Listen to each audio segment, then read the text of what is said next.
Hi friends, எல்லாம் நல்லா இருக்கீங்களா? என்ன பண்ணுறீங்க? இன்றைய நாள் எல்லாருக்கும் இனிய நாளாக என்னோட வாழ்த்துக்கள். இன்றைக்கி வந்து ஒரு ஒரு லாங் வீடியோ தான் பார்க்க போகிறீங்க. இன்றைக்கி வந்து தீபாவளி ஷாப்பிங் வந்து பண்ணலான்னு சொல்லிட்டு நாங்கள் டி மார்க்கெட் தான் கிளம்ப போகிறோம்.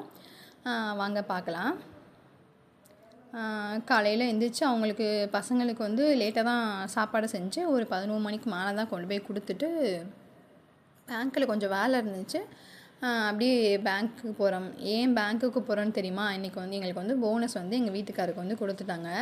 அந்த போனஸ் காசை வந்து யூஸ்ஃபுல்லாக இருக்கணும்னு சொல்லிட்டு கொஞ்சம் ட்ரெஸ் எடுத்துகிட்டு பாப்பாங்களுக்கு ஃபீஸை கட்டிட்டு மிச்சம் இருந்த அமௌண்ட்டை வந்து பேங்க்கில் வந்து வட்டியை கட்டிட்டு வந்துடலான்னு சொல்லிட்டு நகைக்கு வந்து கட்டிட்டு வந்தோம். கட்டிட்டு அப்படியே ஒரு 6 மணிக்கு மேலே தான் டி மார்க்கெட் கிளம்பணும். அங்கேருந்து பேங்க்லேருந்து வரதுக்கே ஒரு 3:30க்கு மேலே ஆயிடுச்சு.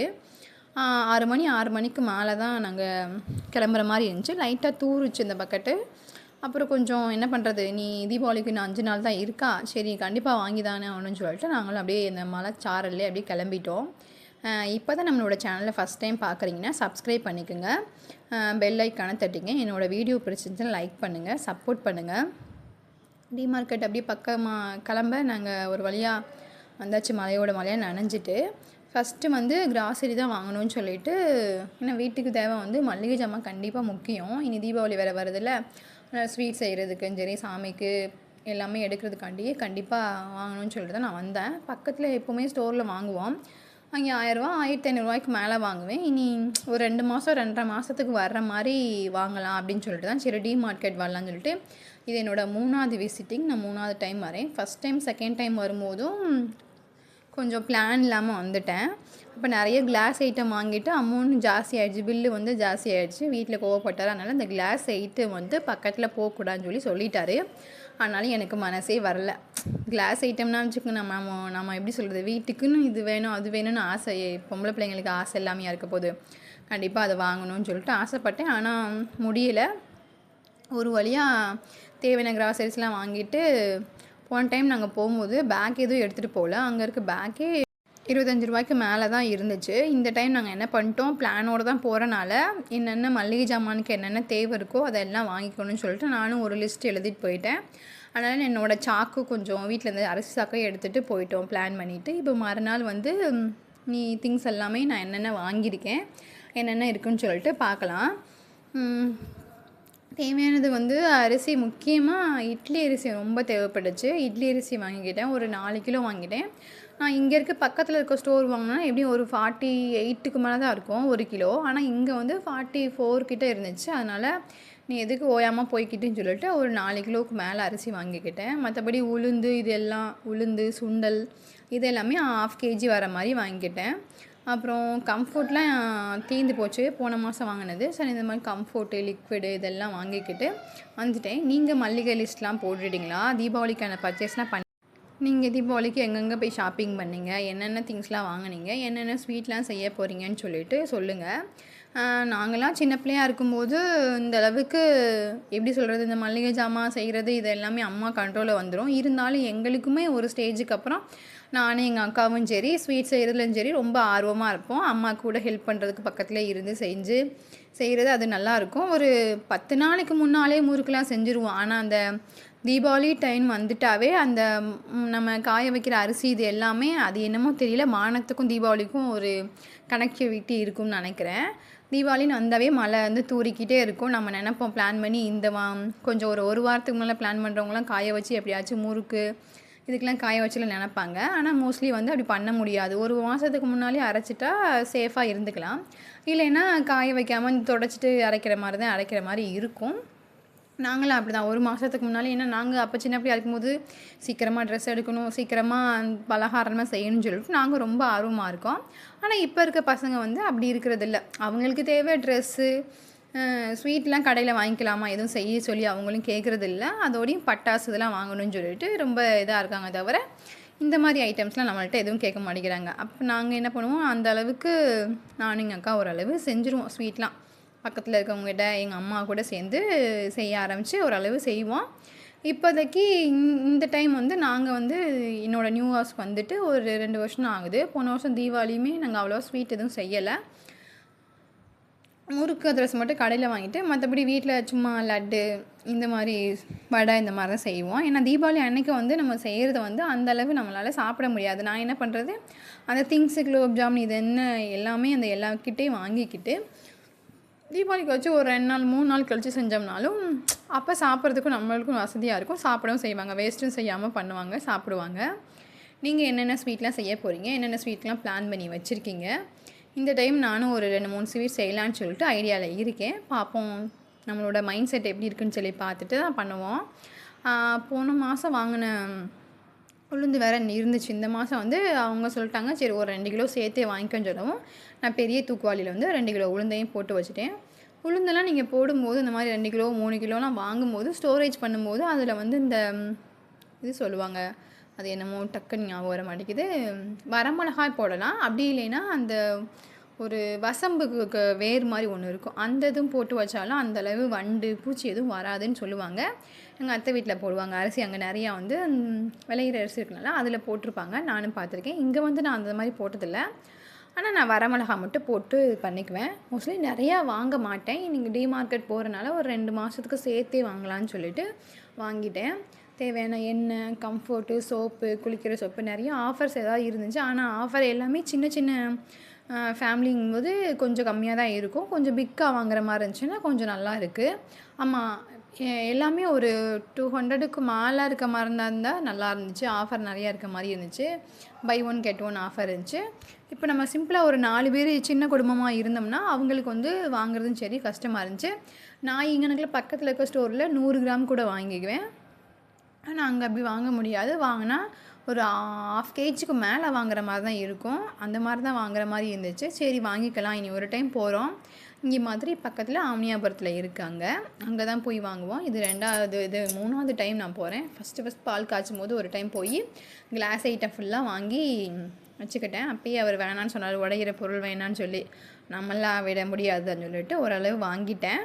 இப்போதைக்கு நான் போன டைம் போன ஒரு 25 ருப்பீஸுக்கு ஒரு கிளாஸ் ஜார் இருந்துச்சு, மேலே கோல்டு போட்ட மாதிரி ஒரு கிளாஸ் இருந்துச்சு. அதை தேடி பார்த்தேன். இந்த டைம் அது ஸ்டாக் இல்லை. விலை ஒரு சில்வர் கலர் போட்ட மூடி போட்ட கீழே வந்து உட்டன் ட்ராக் மாதிரி போட்டிருந்த இதுதான் இருந்துச்சு. ஆனால் 69ல் ஒன்று இருந்துச்சு, 49ல் ஒன்று இருந்துச்சு. அவ்வளோ ருப்பீஸ் வேணான்னு சொல்லிட்டு இனி அடுத்த டைம் வரும்போது அந்த 25 ருப்பீஸில் இருந்துச்சுன்னா வாங்கலான்னு சொல்லிட்டு வந்துட்டேன். நான் வாங்கலை இந்த வாட்டி, கிளாஸ் ஐட்டம் எதுவும் வாங்கலை. வீட்டுக்கு தேவையான திங்ஸை மட்டும் வாங்கிக்கிட்டேன். இந்த வாளியில் வந்து எப்பயுமே எக்ஸ்ட்ராஸாக இருக்கிறத மட்டும் இந்த வாளியில் போட்டு ஸ்டோர் பண்ணிக்குவேன். எக்ஸ்ட்ரா சேமியா அந்த மாதிரி ஏதாவது எக்ஸ்ட்ராஸாக வாங்கினோம்னா இதை மட்டும் அதில் போட்டு ஸ்டோரேஜ் பண்ணிக்குவேன். தீபாவளிக்கெல்லாம் ரெடி ஆகிட்டிங்களா? வாங்குறதுக்கு எல்லாம் ஷாப்பிங் போகலாம் தயார் ஆகிட்டிங்களா? எல்லா பக்கமே க்ரௌடாக இருக்குது, எங்கே போனாலுமே டிராஃபிக் அதிகமாக இருக்குது. எப்படி போனாலுமே 1 ஹவர் ஆயிடுது கிளியர் ஆகிறதுக்கு. டிராஃபிக் கிளியர் ஆகுது. அன்றைக்கி ட்ரெஸ் எடுக்க போகும்போது நாங்கள் வீடியோ எடுக்கலாம் அப்படின்னு சொல்லிட்டு நான் ரெடியாக தான் போனேன். ஆனால் அங்கே ஒரு நாங்கள் இங்கேருந்து மதுரைக்கு போவே ஒரு 1 மணி ஆயிடுச்சு. டிராஃபிக்கில் கிளியர் பண்ணி வீட்டிலேருந்து 11 மணிக்கு கிளம்பி அங்கே போகிறதுக்கு 1 மணி ஆயிடுச்சு. நாங்கள் வேறு சாப்பிடாமல் அவ்வளோ போனனால உள்ள பசங்களும் ரொம்ப சேட்டை பண்ணிட்டு தான் செய்ய முடியல. அதனால் இந்த வாட்டி என்ன பண்ணிட்டோம், சரி ஒரே வாக்கில் அவங்க ஸ்கூல்லேருந்து கூட வந்து வீட்டில் விட்டுட்டு அம்மா வந்துட்டாங்க. அவங்கக்கிட்ட வீட்டில் விட்டுட்டு நாங்களும் அப்படியே கிளம்பி போயிட்டோம். அவங்க இல்லாமல் கொஞ்சம் ஃப்ரீயாக எடுக்கலாம். இல்லைன்னா அவங்க வந்து டிஸ்டர்ப் பண்ணுற மாதிரியே இருக்கும். சாப்பாடு வேணும்னு சொல்லுவாங்க, ஏதாவது ரெஸ்ட் ரூம் போகிற மாதிரி இருக்கும். அவங்களால நம்மளை பார்த்துக்க முடியாது. இந்த மாதிரி திங்ஸ்லாம் வாங்கினா நம்ம யோசித்து வாங்குற மாதிரி இருக்கும். இப்படியுமே நான் யோசித்து வாங்கியே 2-3 ஐட்டம் வந்து விட்டுட்டேன், எழுதிட்டு போயே. புளி மட்டும் ஐட்டத்தில் மிஸ் ஆயிடுச்சு. மற்றபடி ஓரளவு எல்லாம் வாங்கிட்டேன். இந்த மாதிரி லிஸ்ட்டு போட்டுறது எல்லாமே மேரேஜுக்கு அப்புறம் தான் நான் ட்ரை பண்ணேன். ஏன்னா எங்கள் வீட்டில் வந்து அந்தளவுக்கு லிஸ்ட்டெல்லாம் நாங்கள் போட்டு எதுவும் வாங்க மாட்டோம். அப்பப்போக்கு என்ன தேவை இருக்கோ அப்போ மாதிரி வாங்கிக்கிற மாதிரி இருக்கும். மேரேஜுக்கு அப்புறமும் எங்கள் வீட்டில் அத்தை வீட்டில் வந்து லிஸ்ட்டு நான் போட்டு கொடுப்பேன். அவங்க அத்தை மாமா அவங்க தான் பார்த்துக்கிட்டாங்க. இப்போ என்னோடய கண்ட்ரோல், நான் வந்து வரவு செலவு பார்க்குறனால நான் தான் எல்லாத்தையும் எழுதி செஞ்சு முடிஞ்சளவு மேக்ஸிமம் எது தேவை இருக்குமோ அது மாதிரி பார்த்து வாங்கிக்கிறது, தேவையில்லாததை கொஞ்சம் அனாவசியமாக குறைச்சிக்கிறது. செலவு கம்மி பண்ணால் தானே நம்மளும் ஒரு குடும்ப இஸ்திரி ஆக முடியும். ஏன்னா அந்த லெவலுக்கு நம்மளும் வரணும்ல. நாமளுக்கும் ஒரு 2 பிள்ளைய ஆயிடுச்சு செஞ்சிருச்சு, நம்மளும் அதை கற்றுக்கணும்னு சொல்லிட்டு ஓரளவு கற்றுக்கிட்டேன். கல்யாணத்துக்கு முன்னால் எந்த வேலையுமே தெரியாமல் இருந்துச்சு. கடைக்கு போகிறது செய்கிறது, வீட்டில் பார்க்குறது செய்கிறது எல்லாமே ஒரு சில வேலையெல்லாம் பார்ப்பேன் செய்வேன். இந்த மாதிரி நுணுக்கமான வேலையெல்லாம் இங்கே வந்து கற்றுக்கிட்டேன். இனிமேலும் கற்றுக்குவேன். ஏன்னா அந்தளவுக்கு நானும் அம்மாவை ஆகிட்டல, அதனால் கற்றுக்கன்னு செய்வேன். நீங்களாம் இந்த மாதிரி தான் லிஸ்ட்டெல்லாம் போட்டு மளிகை ஜாமான் வாங்குறத வந்து பிளான் பண்ணி வாங்குவீங்களா? சிக்கனமாக இருக்கணும்னு சொல்லிட்டு பிளான் பண்ணுவீங்களா? ஏன்னா பிளானிங்கோடு இல்லைன்னா நம்ம வந்து பிளான் பண்ணி பண்ணிட்டோம்னா எல்லாமே நம்ம வந்து ஸ்மூத்தாக வந்து கொண்டுட்டு போகலாம். எந்த செலவையும் நம்ம அதிகப்படுத்தணும்னு சொல்லிட்டு தேவையில்லாத பிரச்சனைகள் வந்து வீட்லேயும் சண்டை இல்லாமல் ஓரளவு சிக்கனமாக கொண்டு போகலாம். ஏன்னா அப்படி கொண்டு போனால் வீட்டில் இருக்க ஹஸ்பண்டும் கொஞ்சம் கோவம் இல்லாமல் இருப்பாங்க. இல்லைன்னா கொஞ்சம் டென்ஷன் தான் ஆவாங்க. எங்கள் வீட்டில் ஓரளவு அட்ஜஸ்ட் பண்ணிக்குவார், அண்டர்ஸ்டாண்ட் பண்ணிக்குவார். இருந்தாலும் சின்ன சின்ன பிரச்சனைகள் யார் வீட்டில் சண்டை வராமல் இருக்கும். கண்டிப்பாக சண்டை தான் வரும். அந்தந்த நேரத்தில் அந்தந்த சுச்சுவேஷனுக்கு தக்கன மாறி இதை பார்த்துக்கலாங்க, அடுத்த டைம் இதை செய்யலைங்க அப்படின்னு சொல்லிவிட்டு கம்மி பண்ணி செலவை கம்மி பண்ணிக்கிற மாதிரிக்கு முடிஞ்ச அளவு பேசி சரி பண்ணிடுவேன். பெரிய அளவுக்கு பிரச்சனை எதுவும் கொண்டுட்டு வர மாட்டேன். உங்கள் வீட்டில் எவ்வளோ ஹஸ்பண்ட் வந்து சொல்லுவாங்களா, இல்லை அவங்க சொல்கிறத தான் கேட்குற மாதிரி இருக்குமா அப்படிங்கிறத சொல்லுங்கள். தீபாவளினாவே நம்மளுக்கு ஒரு அளவு எப்படி சொல்கிறது, ஒரு சந்தோஷமாக தான் இருக்கும். நம்ம சின்ன பிள்ளையாக இருக்கணும் சரி, இப்போ பெரிய பிள்ளையாக இருந்ததுக்கப்புறம் பசங்க வந்து நம்மளை வந்து அம்மா தீபாவளி வந்துருச்சு, என் பசங்க 2 பேரும் காலண்டரை வந்து எண்ணிக்கிட்டு இருக்காங்க, இத்தனை நாளில் இன்னும் தீபாவளி வரும்னு சொல்லிட்டு. பட்டாசு வந்து இன்னும் வாங்கலையான்னு சொல்லிட்டு நேற்றுலேருந்தே 2 பேரும் பிரச்சனை. சரி அப்போ தான் பட்டாசு வாங்கி கொடுத்தாங்க சாப்பிடுவாங்கன்னு சொல்லி சொன்னாங்க. ரொம்ப அடம் பிடிக்கிறாங்க. உங்கள் வீட்லேயும் அப்படி தானா? ஏன்னா பசங்க வந்து நாங்கள் இருக்கும்போதெல்லாம் எங்களுக்கு ஒரு கம்பி மத்தாப்பு கிடைக்கிறதே பெரிய விஷயமா இருக்கும். அதை கூட நாங்கள் வெடிச்சதில்லை. நானும் எங்கள் சிஸ்டர் மட்டும்தானே.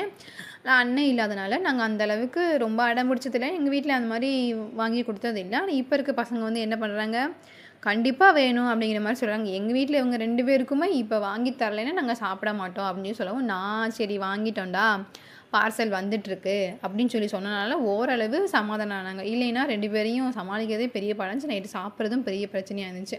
ஓரளவு சமாளித்து சாப்பிட வச்சுட்டேன். நீங்களாம் வெடியெலாம் வாங்கியாச்சா?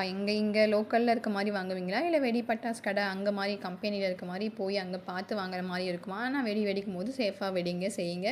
இங்கே பசங்களுக்கும் நாங்கள் வெடிக்கும் போது பக்கத்தில் தண்ணி இந்த மாதிரி ஏதாவது வச்சுட்டு தான் வெடிக்கிறது. ரொம்ப வெடிக்க விடுறதில்ல. இது எனக்கு ரொம்ப நான் இருந்து அந்தளவுக்கு வெடியில் நான் எதுவும் போட மாட்டேன். பசங்க நல்லா வெடி போடுவாங்க அவங்க அப்பா கூட சேர்ந்து. ஆனால் நான் இந்தளவு தைரியம் வந்து இவங்களுக்கு இருக்கிறது எனக்கு ரொம்ப ஆச்சரியமாக தான் இருக்குது. ஏன்னா நான் வந்து கம்பி மத்தாப்பு தவிர மற்றபடி இந்த புஸ்வானம் இதெல்லாம் செய்கிறதுக்கு நான் ரொம்ப பயப்படுவேன். தடி மேலே பட்டுருமோ செஞ்சிருமோன்னு சொல்லிட்டு. ஆனால் அவங்க ஓரளவு ஹாப்பியாக இருக்காங்க. ஏன்னா அவங்க கூட வந்து அவங்க அப்பா அந்தளவு அண்டர்ஸ்டாண்டிங்காக இருக்காங்க. அதனால் ஓரளவு இருக்குது. நம்ம வீட்டில் வந்து அப்படி கிடையாது. அவங்க வேலையை பார்த்துட்டு செய்வாங்க. நான் எங்கள் அக்காவங்கனால அந்தளவுக்கு நாங்கள் ஒரு எப்படி சொல்கிறது, அந்தளவுக்கு ஈடுபாடாக இல்லை. தீபாவளின்னு இருந்தால் அந்த கோனு நம்மளுக்கு தேவையான திங்ஸ் மட்டும் கிடச்சா போதுங்கிற மாதிரி இருப்போம் தவிர இந்த மாதிரி யோசித்தது இல்லை. நீங்களாம் இந்த மாதிரி சின்ன பிள்ளையாக இருந்தால் ஃபீல் பண்ணியிருக்கீங்களா? ஏன்னா அண்ணன் இருந்தால் தான் அந்த இடத்துல வந்து நல்லா இருக்கும். இல்லைன்னா நம்மளுக்கு இந்த மாதிரி ஒரு ஃபீலிங்ஸ்லாம் இருக்கும். நம்மளை கையை பிடிச்சி கூட்டிகிட்டு போகிறதுக்கு ஆள் இல்லையேங்கிற மாதிரி இருக்கும். அதனால் நீங்களும் ஃபீல் பண்ணுன்னு சொல்லுங்கள். என்னோடய வீடியோ பிடிச்சிருந்தால் மறக்காமல் சப்ஸ்கிரைப் பண்ணிக்கோங்க. தேங்க்யூ. இன்னொரு லாங் வீடியோவில். Okay bye. Thank you. Advance happy Deepavali.